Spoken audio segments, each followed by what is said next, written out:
12 years ago, soon after our family became friends with the Skolnicks, and when Ezra and I were just wee babies, Miss Amy and Mr. Ian decided to have Ezra's bar mitzvah in Israel. My parents said that we would be there, and now we are all in Israel to keep this promise. Miss Amy organized an amazingly enriching and luxurious trip for us and other families and friends, totaling 21 people. We had a tour bus, an extremely knowledgeable guide, and got to go and do so many once-in-a-lifetime activities. These will be detailed in future episodes.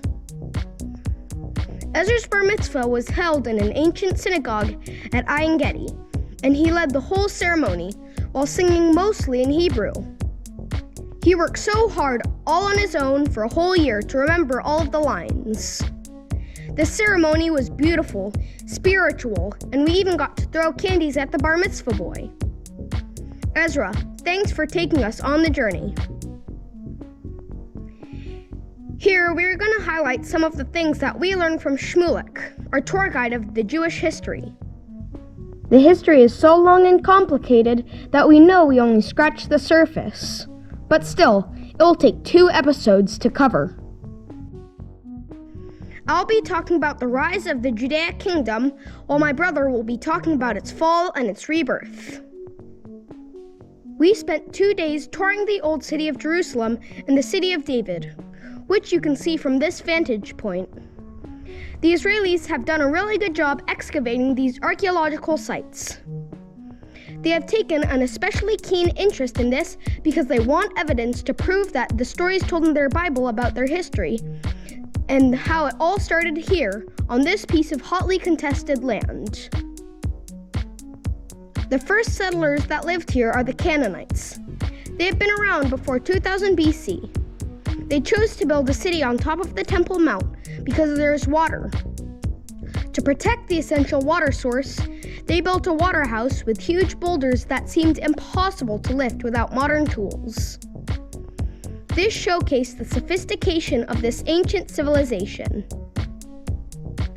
Around 1000 BC, King David, the same David who killed Goliath in the Bible story, conquered this Canaanite city and established the Kingdom of Judah, the first nation for the Jews, which is separated from all the other people of the region because of their religion.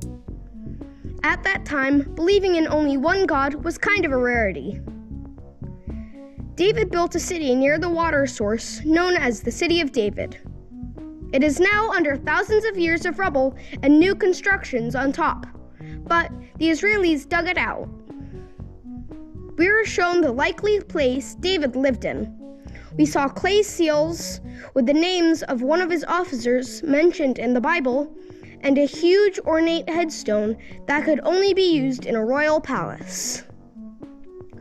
Right below his palace, there's a rich man's house. We could tell because there are many rooms and there's even an indoor toilet with draining. How luxurious! As religion is essential for the Jewish beginning, David bought the land that is now known as the Temple Mount. His son, Solomon, built the first temple, also known as the Solomon's Temple, which established forever this holy site for the Jews. They built a prosperous Jerusalem and thrived culturally. They even had an extremely thick city wall to protect it, which withstood the infamous Assyrians' rams. It lasted 600 years, but eventually fell to the Neo-Babylonians, who didn't use a ram, but built a ramp to go over. How smart. The Jews were exiled for 9 years until the Persian king Cyrus the Great gave them permission to return to Judea as he defeated the Babylonians. The Jews had to rebuild the city, so the second temple was not so fancy. The Jews were then subjugated by the Seleucids and eventually the Romans. One Jewish king, Herod the Great, did well as a client king of the Romans. He was known as a great builder and greatly improved and expanded the second temple into a compound, protected by 4 very tall stone walls. He even built a nice pool below, so people can wash before praying. A boisterous market developed along the long stairways leading from the pool up to the temple. Jesus is likely to have walked these stairs. However, prosperity under the Romans were short-lived. In the next episode, my brother will tell you about the story of Masada and the downfall of the Jewish kingdom.